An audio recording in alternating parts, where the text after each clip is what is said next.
Folks, this is Tom Opre, your host to the podcast where we ask the tough questions regarding man's impact on the world's wildlife.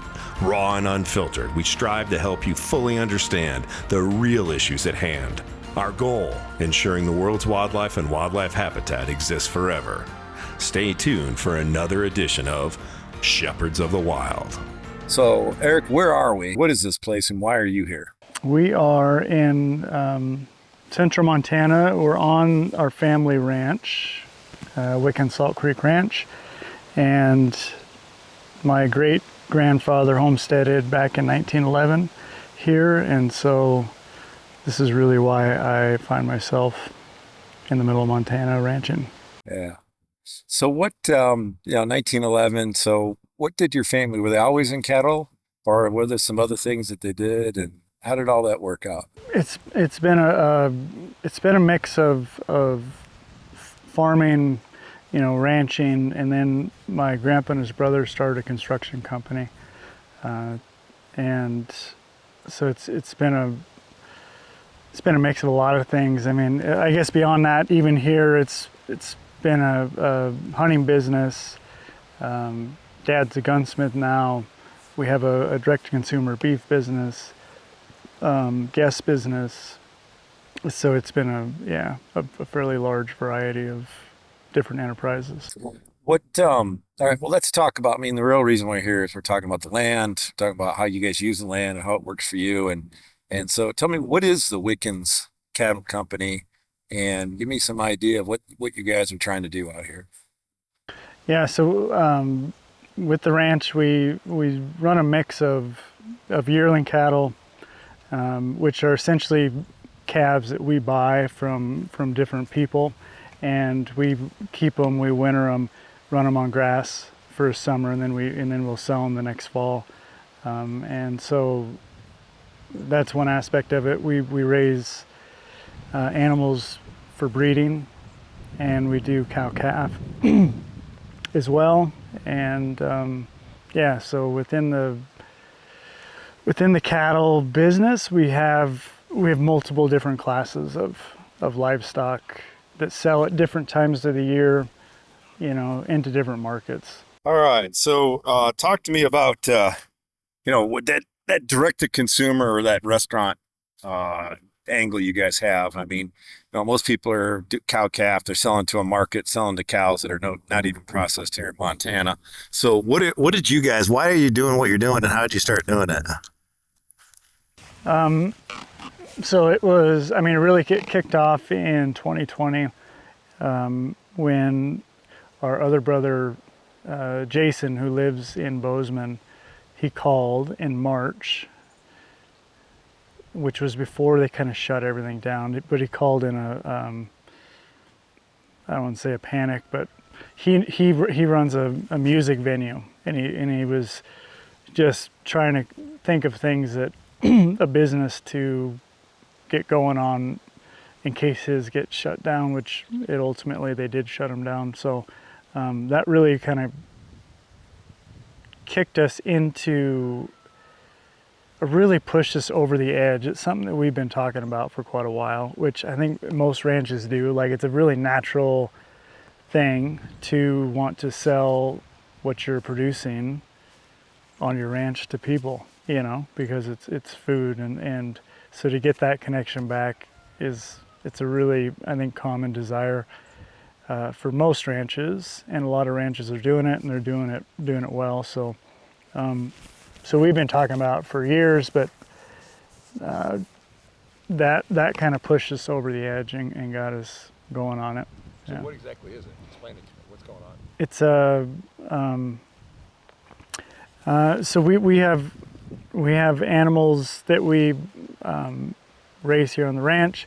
We finish them on the ranch, and then we process them down in Columbus, Montana at Stillwater Packing, which is a USDA inspected plant. And then from there, they're processed, boxed up, frozen, and then they're taken to Bozeman, where we store them in a large freezer facility. And from that freezer space, we deliver to restaurants and to people's homes.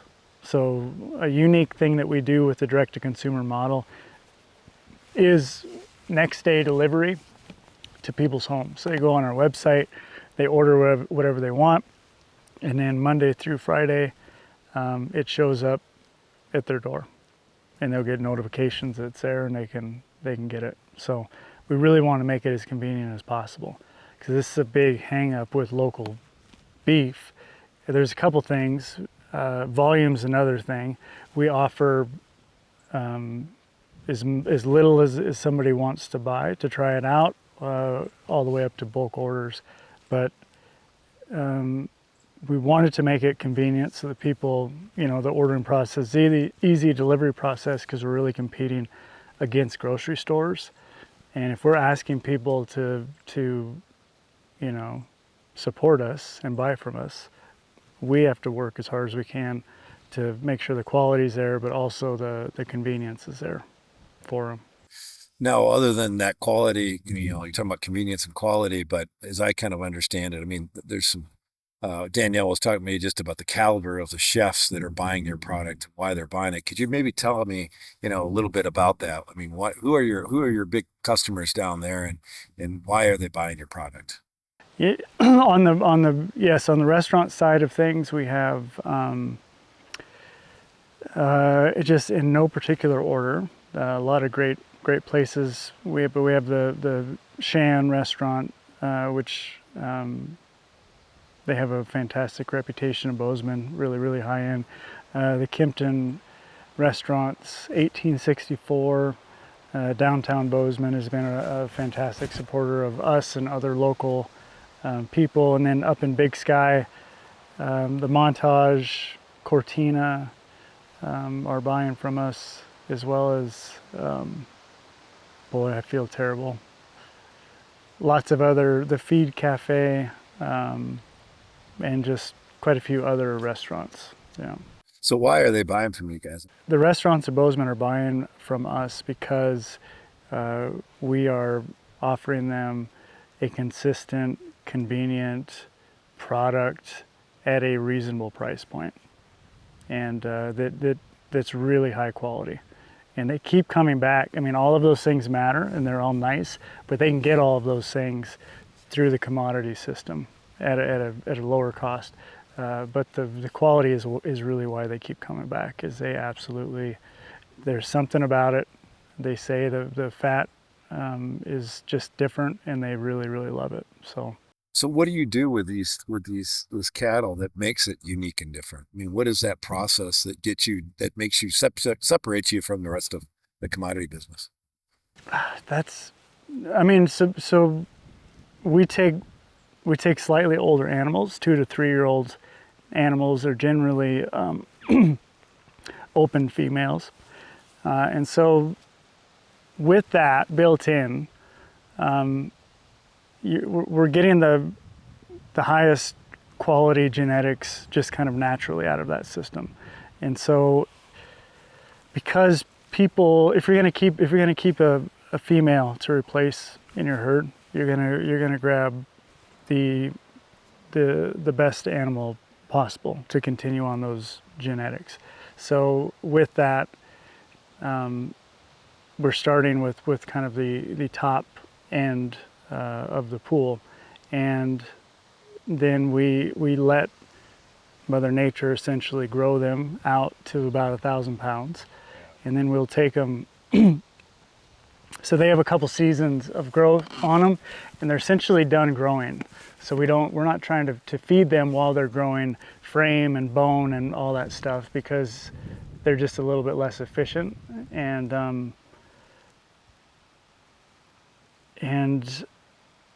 the other difference is our ration is kind of 50% roughage, grass, hay, straw, alfalfa, that kind of stuff. And the other 50% is a mix of peas and lentils and pulse crops and barley, which we either raise ourselves or we buy from local neighbors, or a lot of times the peas will come from up on the High Line. There's they're screenings. So whatever doesn't make the cut for human consumption, they sell as a byproduct to us. And we're talking about their full peas, they're really high quality. They might just be a touch too small, or they're cracked, or whatever it is. So we're really feeding these animals a large variety of stuff, of really high quality feed that that you or I can eat as well. So that the peas, whatever that combination of what we feed, seems to give them a really desirable taste. Yeah. Now, is that normal for people to feed those types of grains and lentils and so forth to as feed for cattle? Some people are. I mean, like normal, no, the normal thing to do is feed corn and corn and lots of corn, and more corn. But we don't have access to that. And so I am seeing a lot more corn being grown in Montana, and which is fine, but we don't naturally grow it very well. What we naturally grow really well are those pulse crops: peas, lentils, chickpeas, all of that kind of stuff. So we want to utilize what's right around us, what we know is going to be a winner for the farmers that are growing it, and they don't have to take a big risk by growing a crop like corn that's just not the best fit for this northern climate with our short growing season. It can be done, just like anything can be done, but that doesn't mean it should be done. So let's switch gears a little bit. So I think we've kind of covered the cattle side of things and providing the beef and stuff. And if there's something I'm forgetting, let me know. Okay.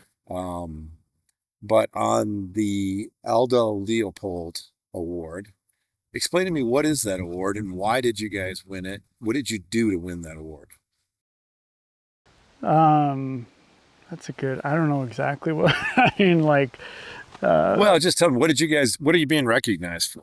So we won the Aldo Leopold Award because of our conservation practices on the ranch, where we incorporate those conservation practices with livestock production and kind of melding the two together in a way that is sustainable for everybody, right? For financially for us on the ranch, plus at the same time improving habitat for animals. I mean, we're increasing the diversity of the species and the numbers and the health of those animals as we're increasing the productivity of the land, as we're able to also make a living, raising cattle and selling cattle. And it's just finding that kind of sweet spot between all those different things. So what are the species of animals? I mean, before you started this effort to do what you're doing today, and the reason why you won this award, what was it kind of like 5-10 years ago? How many animals, what kind of animals were you seeing on the landscape, and what are you seeing today because of those practices? So the typical animal, the species that we find here in central Montana are, going to be dominated by mule deer, antelope, white-tailed deer. They're on the creek bottoms and that kind of stuff, but we have them here. And then upland game birds from the sharp-tail, sage grouse, huns, pheasants. Those are kind of the main ones, and then elk, obviously. So when I was growing up, we've always had pretty solid mule deer numbers, and the the size of the bucks were, I don't even know. Like as a kid, my memory might be a little bit skewed, but we had lots of antelope. No elk whatsoever, though. I'll say that. Like I didn't see my first elk in the wild until I was 15 years old. We went up into the belts at a hunting camp. I went out the first morning and I saw a cow go through the trees ahead of me, and that was a huge deal. Just seeing a cow pass through the trees. Now you fast forward till today, and we have elk kind of everywhere. I guess I shouldn't say everywhere, but they're coming right across the open plains, and big groups of bulls are hanging out. And so anyways, we're just seeing a lot of elk in the wide open, not even in the breaks, but just right out here on the prairie. So with all this wildlife also comes predators. We talked about that earlier. What are some of the predators? What are you seeing now, and what is in the area that you didn't ever had in the past? Yeah, the big as far as predators go, the big change that we've seen is we've had a grizzly bear, at least one, if not a couple, move into the area here the last couple of years, and it also looks like he stayed here over the winter. So it isn't just it's not just one passing through, and so they're kind of setting up camp here. So what do you think about having a grizzly bear in your backyard?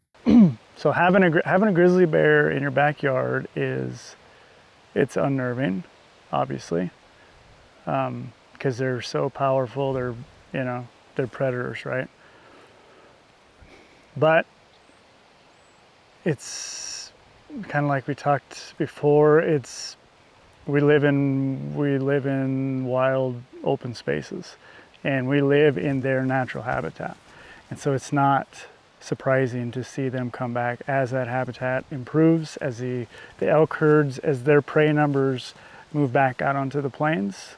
It's only natural that we're going to see those large predators follow them out here. Yeah, grizzly bears are a big X factor. They are. I mean, I don't know what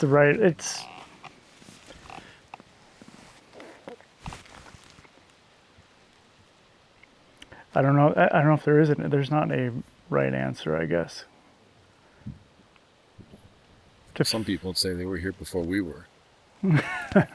Not sure that's true or not. Definitely the white man, yeah.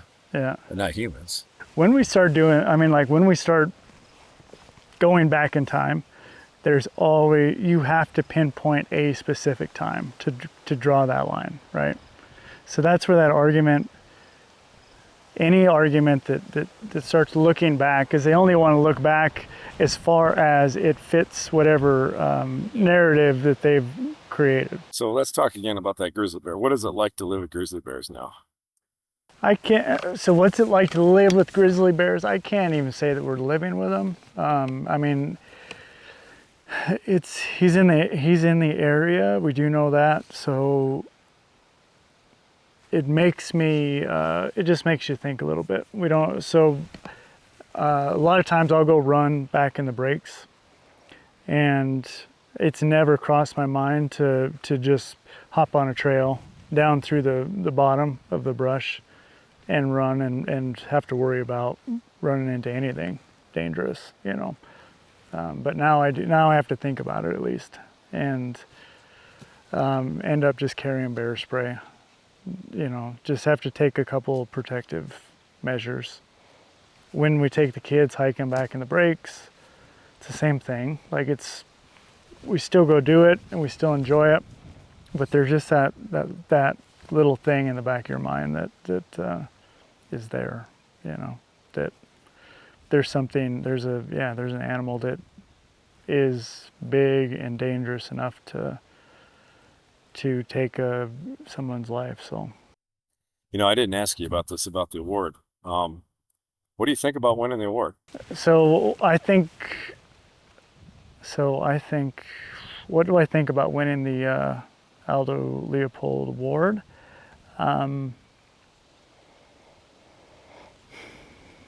This is tough. I'm not huge on awards, to be honest with you.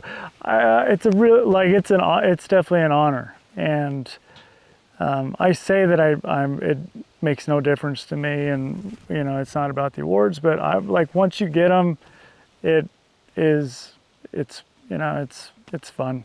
It's like a little bit of recognition for a decade of a lot of work that does not get seen, and may even be ridiculed for if it's outside the if it's outside the bounds of what normal is, which a fair amount of what we do is. So yeah, it's in that sense, it is nice to, yeah. So if you were to sum up, what is it you guys do that makes you different as far as, we talked about a little bit, we didn't talk about regenerative ranching or like that, but you talked about how you finish off your animals and stuff, but what do you do with the land that makes it special how do you take care of the land and what are that end results? So what do we do? What do we do that's different with our land? I do. It's important for me to state that there are a lot of people who are doing really incredible things across the country, and so I really don't feel like we're doing anything groundbreaking. But what we are doing is paying attention to what the land is telling us, right? So we observe a lot, and we take our cues from if we try a practice, whatever it is, we do it on a small scale, and we watch kind of what the response is back to us from the land, and if it looks like it's positive, we take that and we do it on a larger scale, And so everything we do is a series of like little experiments, because there's not enough cushion or margin in this business to have big mistake after big mistake that'll put you out of business. So it's this really fine line between being an innovator and also staying in business. And so everything we do is on a pretty small scale, but then watch it really closely. And you have to watch things over the course of multiple years, because you might get one result one year and a completely different result the following year based on whatever environmental factors have changed, or when we get rain, when we, just there's a lot of things. This is what makes agriculture so difficult, is it's extremely long, and everything we do is dry land, so we rely 100% on Mother Nature to give us the water, and so we don't control when it comes or how much shows up. All we can do is prepare our land as best as possible to take it, hold it, and then use it. And so, yeah, so that was kind of a long answer to your question. No, that was good. There's some good thoughts in there. The last question I have for you is just change. You guys grew up here. Your family's been since the early 1900s. Yeah. What kind of change have you seen on the landscape here when it comes to ranching, comes to the type of people that are in the community, and just what goes on here, even the wildlife? Yeah, so what have we seen change over my lifetime and really from the original homestead days? Well, we just all right, so going back to the homestead, right? There's different challenges and opportunities with every generation, and the original opportunity was the Homestead Act, was 160 acres given to my great grandpa, and so they took that, they uprooted from Indiana, they left their families, they moved out west. They farmed it, they did whatever they needed to do, raised a family, got us established here. And then came World War II, and my grandpa went off to that war. When he came back, the 1940s was a completely different, was a different market. It was just everything, and that was when they were able to expand quite a bit during the 40s. Into the 70s, the markets were, actually, I didn't want to talk about knowing exactly what happened through every time period. The point is there's different opportunities in different times, and if we don't recognize that, and adapt and move into those opportunities, we're really going to be sunk, because in 2024, it's a completely different world than it was, even in the year 2000. And so we have to adapt and look at what's coming and change our mindset. And as far as the community, I would say we're really fortunate in Winifred. Our community is, at its core, just is the same great place that I grew up in, and it just cycles just like any kind of small community. The fortunate thing for Winifred is there has been room for the next generation to come back. A lot of communities, they're in a spot where the parents or grandparents are not able to turn it over to the next generation, and so we're seeing massive consolidation, and or out of state kind of absentee landowners that are buying up a lot of ground, and that is not the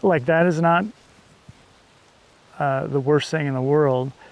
I just hope that they realize that the communities rely on that land to be in production. If we're going to keep schools open, if these towns are going to survive, we have to be producing off of the land, because every little town is an ag-based economy, and without agriculture, it's just, they go away.